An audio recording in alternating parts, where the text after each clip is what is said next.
Bakit kailangan banatan si PRRD? Let me remind you, Marcos, Ortega, Barbers, at kung sino-sino pa sa inyo, Attorney Claire, etc. May bagong sampa, meron silang bagong aso eh. Torre, Tariela, etc. Sabihin nyo doon sa presidente nyo, wag iyakin. Bakit? Sino ba ang unang bumanat? Kasi campaign po ito eh. Nung campaign, binanatan niya agad si PRRD.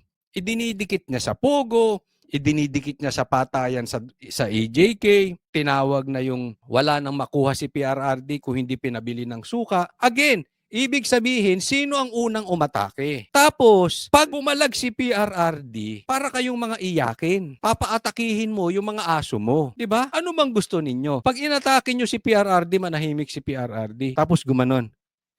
Sorry na, sorry.